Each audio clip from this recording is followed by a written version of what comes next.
Subscribe மற்றும் bell ஐக்கானை press பண்ணீங்க அப்படின்னா எங்கள் வீடியோஸோட நோட்டிஃபிகேஷன் உடனுக்குடனே கிடைக்கும்.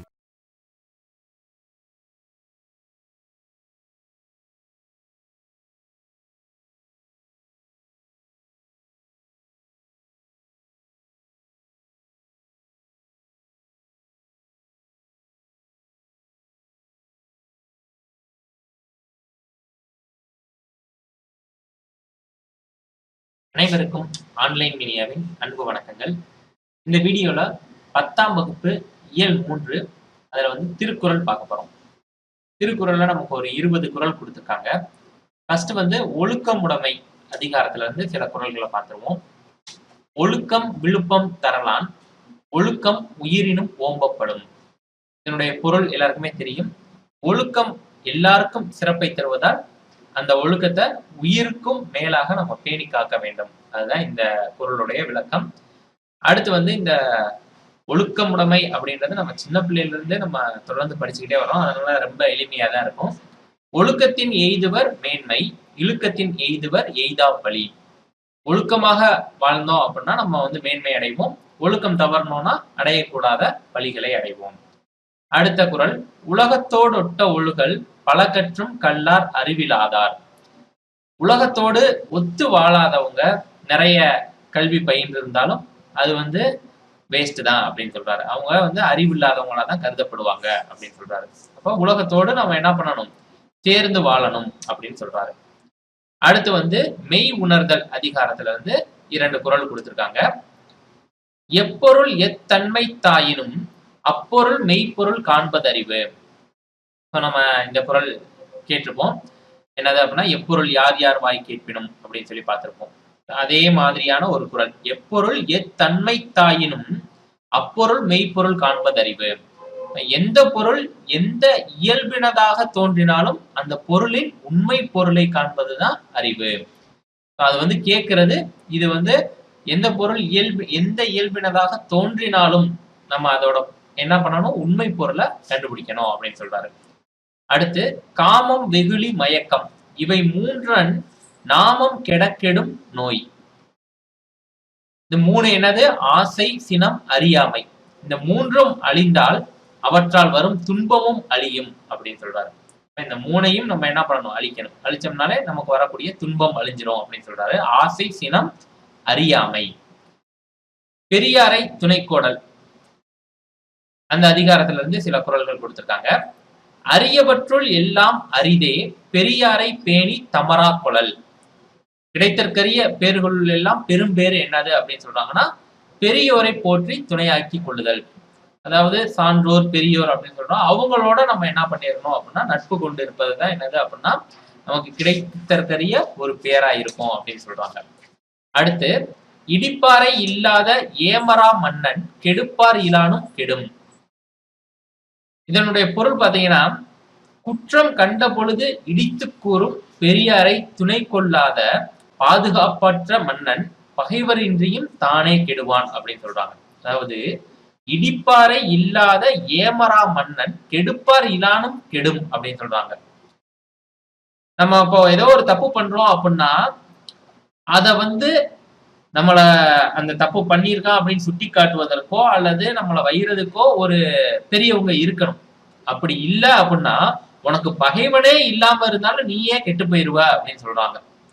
அதுதான் என்னது அப்படின்னா, இடிப்பாறை இல்லாத ஏமரா மன்னன் கெடுப்பார் இலானும் கெடும். அடுத்து, பல்லார் பகை கொளலின் பத்தடுத்த தீமைத்தே நல்லார் தொடர் கைவிடல்.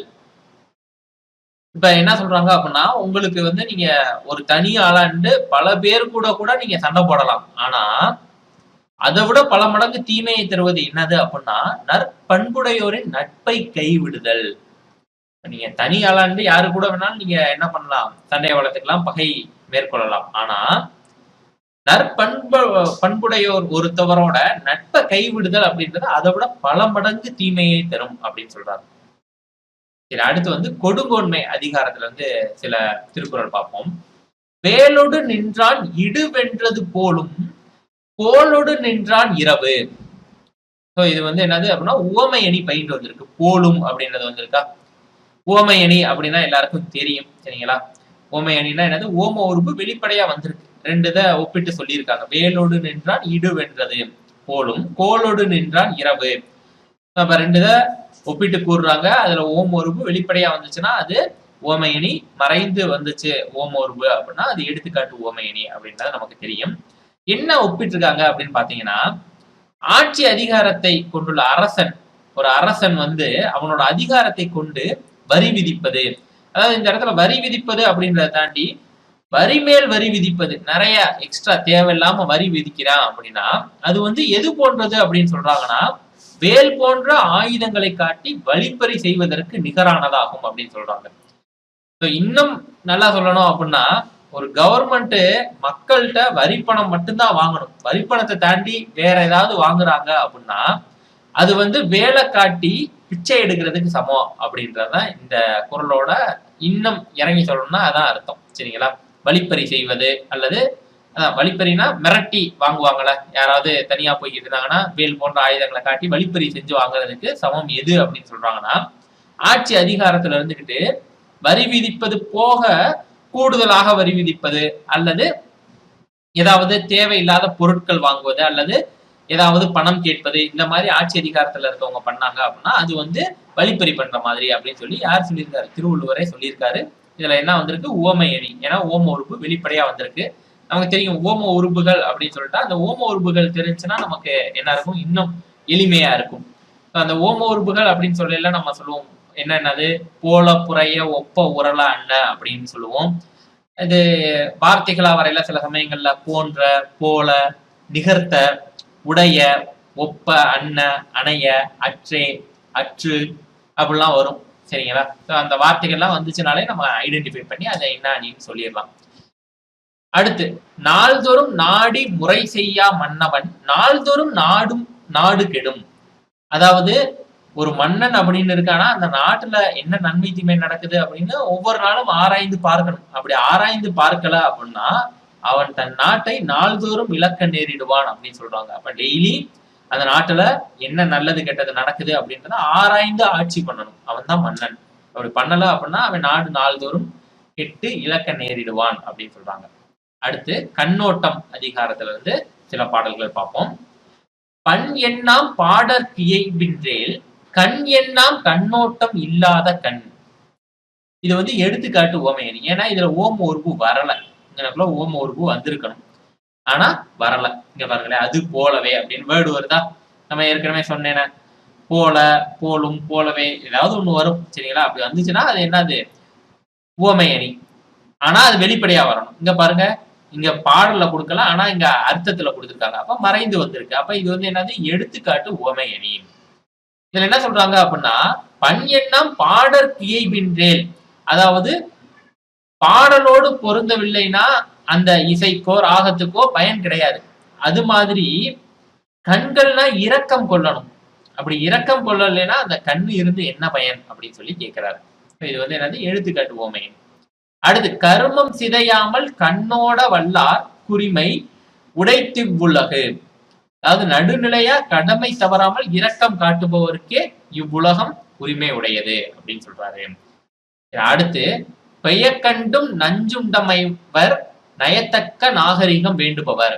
இது என்ன சொல்றாரு அப்படின்னா, இந்த நஞ்சை கொடுத்தாலும் நாகரிகம் கருதி ஒருத்தவர் என்ன பண்ணுவாரு அப்படின்னா சாப்பிடுவாரு. அவர் தான் என்னது அப்படின்னா பண்பாளர் அப்படின்னு சொல்றாங்க. ஒருத்தவர் நமக்கு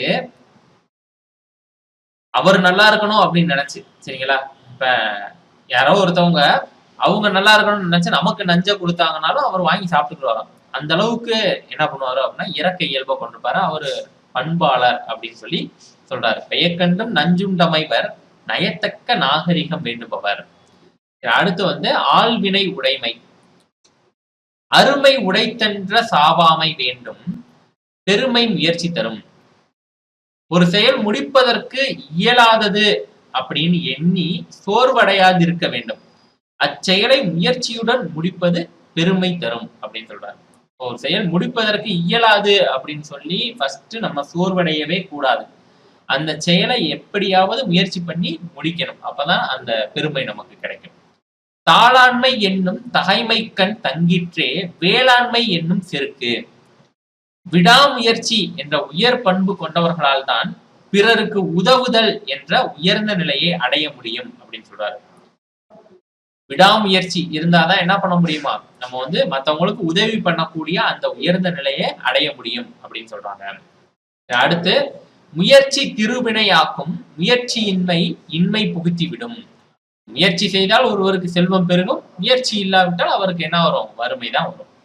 பொறியின்மையார்க்கும் பழி அன்றறி வரிந்தால் வினையின்மை பழி.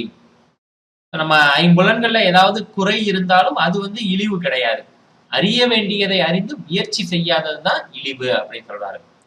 அப்ப நம்ம உடம்புல ஏதாவது குறை இருக்கு அப்படின்னா அதை எண்ணி இழிவு அப்படின்னு நம்ம நினைச்சிட்டு இருக்க கூடாது. நம்ம அறிய வேண்டியதை அறிந்து முயற்சி செய்யாமல் இருந்தால் அதுதான் இழிவு அப்படின்னு சொல்றாரு. அடுத்த குறள் பார்த்துருவோம். ஊழையும் உப்பக்கம் காண்பர் உழைவின்றி தாளாது உயற்றுபவர். சோர்வில்லாது முயற்சி செய்வோர் செய்கின்ற செயலுக்கு இடையூறாக வரும் முன் வினையையும் தோற்கடித்து வெற்றி அடைவர் அப்படின்னு சொல்றாங்க. சோர்வில்லாது முயற்சி செய்வோர் செய்கின்ற செயலுக்கு இடையூறாக வரும் முன் வினையையும் தோற்கடித்து வெற்றி அடைவார். சரி, அடுத்து வந்து நன்றி இல் செல்வம். கெடுப்பதும் துய்ப்பதும் இல்லார் கடுக்கிய கோடி உண்டாயினும் இல். பிறருக்கு கொடுக்காமலும் தானும் அனுபவிக்காமலும் இருப்பவர் பல கோடி பொருட்கள் பெற்றிருந்தாலும் அதனால என்ன கிடையாது, யூஸே கிடையாது. அவரும் கொடுக்க மாட்டாரு, அவரும் அனுபவிக்க மாட்டாரு, தானும் அனுபவிக்க மாட்டாரு, மற்றவங்களுக்கும் கொடுக்க மாட்டாரு. அப்படி அவர்கிட்ட கோடி கோடியா போய் சேர்ந்து என்ன பிரயோஜனம், ஒன்னும் பிரயோஜனம் இல்லை. அடுத்து, நச்சப்படாதவன் செல்வம் நடு ஊருள் நச்சு மரம் பழுத்தற்று. நச்சப்படாதவன் செல்வம்னா என்னது, பிறருக்கு உதவி செய்யாததால ஒருவராலையும் விரும்பப்படாதவன் பெற்ற செல்வம். அந்த செல்வம் எப்படிப்பட்டது அப்படின்னு சொல்றாருன்னா, ஊரின் நடுவில் நச்சு மரம் பழுத்தது போன்றது அப்படின்னு சொல்றாரு. இங்க பாருங்க, அற்று அப்படின்றது வந்திருக்கா. நான் ஏற்கனவே ஓம உறுப்பு சொன்னேன். போல புறைய ஒப்ப உரள அண்ணன், இதுல அற்று அப்படின்றது வரும் அப்படின்னு சொல்லியிருந்தோம். ஸோ அப்ப அற்று அப்படின்றது வந்திருக்கு அப்படின்னா இது என்னது, ஓமை அணி. ரெண்டு இதை ஒப்பிட்டு சொல்றாங்கல்ல. யாருக்குமே ஒருத்தமே கொடுக்காம இருப்பான் அப்படின்னா அவன்கிட்ட சேரக்கூடிய செல்வம் எப்படிப்பட்டது, ஊருக்கு நடுவுல நச்சு மரம் பழுத்தது மாதிரி அப்படின்னு சொல்றாங்க. விஷ மரம் ஊருக்கு நடுவுல வளர்ற மாதிரி அப்படின்னு சொல்றாங்க. சரி, அடுத்து படங்கள் உணர்த்தும் குறளின் கருத்தை என்ன பண்றாங்க, கண்டுபிடிக்க சொல்றாங்க. இதுல பாருங்க, ஒருத்தவர் என்ன பண்றாரு அப்படின்னா வண்டி ஓட்டிட்டு போறாரு, ஒருத்தவர் படுத்து தூங்குறாரு. அப்ப என்னது, முயற்சி திருவினையாக்கும், முயற்சியின்மை இன்மை புகுத்திவிடும். அடுத்து இந்த படத்தை பாருங்க. இதுல வந்து ஒருத்தவங்க பாடுறாங்க, ஆனா யாருமே இல்ல, ஆளே இல்ல. அப்ப இது நம்ம இந்த குறள் பார்த்தோம்னா, பண் எண்ணா பாடற்கு இயைபின்றேல். அதாவது இவங்க பாடுறதுக்கும் இசைக்கும் சம்மந்தம் இல்லாம போயிட்டு இருக்காதான், எல்லாரும் வெளியில இருக்காங்க, இங்க ரெண்டு பேரும் சும்மா உட்காந்து பாக்குறாங்க. அடுத்து இங்க பாத்தீங்க அப்படின்னா, கண் எண்ணா கண்ணோட்டம் இல்லாத கண்.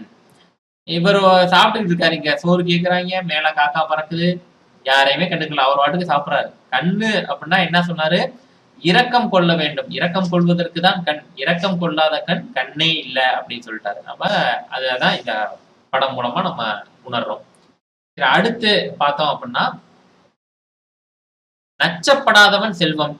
இத்தொடரில் வண்ணமிட்ட சொல்லுக்கு பொருள் தருக அப்படின்னு சொல்றாங்க. நச்சப்படாதவன் அப்படின்னா விரும்பப்படாதவன், ஊர்ல யாருக்குமே அவனுக்கு பிடிக்காது, அவன்கிட்ட போய் சேரக்கூடிய செல்வம். நம்ம ஏற்கனவே சொன்னோம், நடுவூருள் நச்சு மரம் பழுத்தற்று, அதாவது நடு ஊர்ல விஷ மரம் முளைச்சதுக்கு சமம்.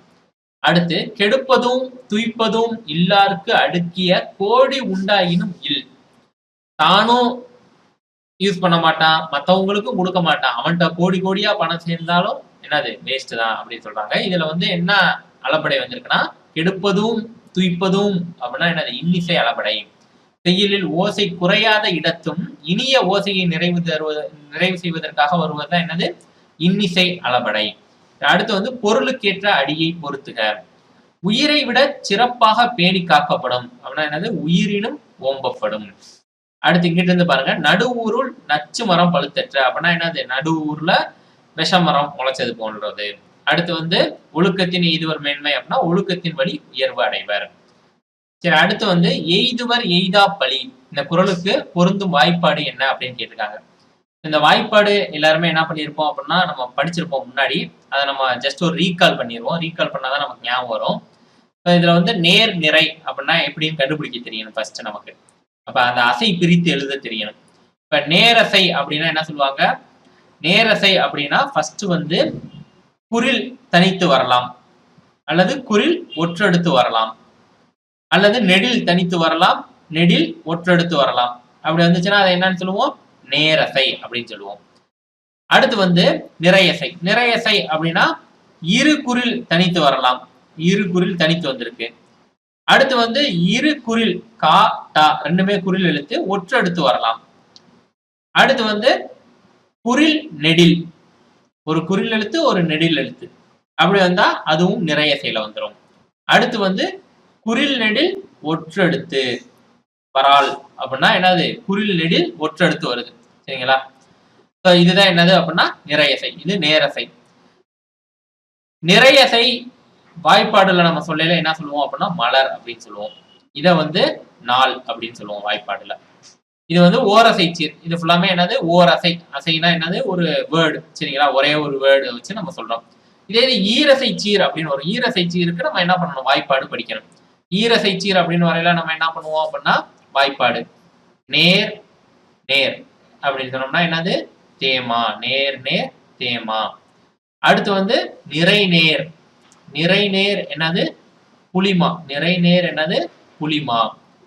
அடுத்து வந்து நேர் நிறை. நேர் நிறை அப்படின்னு வந்துச்சுன்னா அதை என்னன்னு சொல்லுவோம்? கூவிலம் அப்படின்னு சொல்லுவோம். நிறை நிறை அப்படின்னு வந்துச்சுன்னா அதை என்ன சொல்லுவோம்? கருவிலம் அப்படின்னு சொல்லுவோம். இது வந்து என்னது? அப்படியே பார்த்துக்கிட்டே போகலாம். அடுத்து மூவசை சீர், நாலசை சீர் அப்படின்னு போய்கிட்டே இருக்கும். நம்ம இப்ப இதோட பார்த்து முடிச்சிருவோம். என்னது அப்படின்னா ஈரசை சீரோட. நம்ம இப்ப இதை பிரிச்சு பார்ப்போம். எய்துவர் எய்தா பழி. எய் அப்ப குறில் ஒற்றெடுத்து வந்திருக்கு. அப்ப அப்படியே பிரிச்சிருவோம். இது வந்து என்னது அப்படின்னா நேர். அடுத்து இரு குறில் ஒற்றெடுத்து வந்திருக்கு அப்படின்னா அது என்னது? இரு குறில் ஒற்றெடுத்து வந்தா அது என்னது? நிறை. அப்ப நிறைன்னு போட்டுட்டேன். அப்ப இது பாருங்க, நேர் நிறை வந்தா அது என்னது? நேர் நிறை வந்தா என்னது? கூவிலம். அப்ப ஃபர்ஸ்ட் இருக்கிறது கூவிலம். ஓகே, ரெண்டு இடத்துல கூவிலம் வந்திருக்கு. அப்ப அடுத்ததை பாருங்க, எய்தா பழி. எய் அப்ப குறில் ஒற்றெடுத்து வந்தா அது என்னது? நேர். அடுத்து நெடில் தா அப்படின்றது நெடில் ஒற்றெடுத்து வருது அப்படின்னா அதுவும் என்னதுன்னா நேர் தான். அப்ப நேர் நேர் என்னது? தேமா. அப்ப ஃபர்ஸ்ட் இதுதான் ஆன்சர். சரிங்களா? அடுத்து நம்ம போட தேவையில்லை, இருந்தாலும் அடுத்ததையும் பாத்துருங்க. இது வந்து என்னது? இரண்டு குறில் வந்திருக்கு. அப்ப என்னது? நிறை அப்படின்னு சொல்லி முடிச்சிருவோம். நிறைனா நம்ம என்ன சொல்லுவோம்? வாய்ப்பாடுல மலர் அப்படின்னு சொல்லுவோம். அதனாலதான் இங்க மலர் அப்படின்னு கொடுத்திருக்காங்க. அப்ப கூவிலம் தேமா மலர் இதுதான் என்னது? இதோட வாய்ப்பாடு. சரி, அடுத்து வந்து சிறுவினா. இதுல வந்திருக்க அணி என்ன அப்படின்னு சொல்லி கேட்டுக்காங்க. வேலோடு நின்றான் இடு என்றது போலும் கோலோடு நின்றான் இரவு. அதாவது நம்ம ஏற்கனவே சொன்னதான், ஒரு அரசன் வந்து வரி விதிப்பது போக கூடுதலாக வரி விதிப்பதோ அல்லது மக்கள்கிட்ட இருந்து ஏதாவது பணம் கேட்கிறதோ அப்படி இருந்தது அப்படின்னா அதை என்ன சொன்னாங்க அப்படின்னா, ஒரு திருடன் வந்து வேலை வச்சுக்கிட்டு நைட்டுல போறவங்கள மிரட்டி காசு வாங்குற மாதிரியான ஒரு இதுதான் இந்த மன்னனுக்கும் பொருந்தும் அப்படின்ற மாதிரி, மன்னனும் திருடன் தான் அப்படின்ற மாதிரி சொன்னாரு. இதுல வந்து என்னது? ஒப்பிட்டு சொல்லியிருக்காரு. ஓம உருவு வெளிப்படையா வந்திருக்கு போலும் அப்படின்றது. அப்ப இது வந்து என்னது? உவமை அணி. சரி, அடுத்து வந்து பார்த்தோம் அப்படின்னா திருக்குறள் பற்றிய ஒரு கவிதை கொடுத்திருக்காங்க. இது வந்து அறிவுமதி அவங்க எழுதின கவிதை. உரை ஊற்றி ஊற்றி பார்த்தாலும் புளிக்காத பால், தந்தை தந்த தாய்ப்பால் முப்பால். திருவள்ளுவர் திருக்குறள், அந்த திருவள்ளுவரை தான் தந்தை அப்படின்னு சொல்றாங்க. இந்த திருக்குறளை முப்பால் அப்படின்னு நம்ம சொல்லுவோம். அதை வந்து எதற்கு ஒப்பானது அப்படின்னு சொல்றாங்கன்னா தாய்ப்பாலுக்கு ஒப்பானது. அதனாலதான் சொல்றாங்க உரை ஊற்றி ஊற்றி பார்த்தாலும் புளிக்க மாட்டேங்குது. பாலை உரை ஊற்றி வச்சோம்னா அது என்னவாயிரும்? தயிர் ஆயிரும்ல. அதுக்கு உரை ஊற்றுறாங்களாம், புளிக்கவே மாட்டேங்குது. ஏன்னா இது வந்து என்னது? திருக்குறள். அதனால அது வந்து என்னவாகல? உரை ஊற்ற முடியல. இந்த கவிதையை எழுதினவர் யாரு அப்படின்னா அறிவுமதி. நன்றி, வணக்கம்.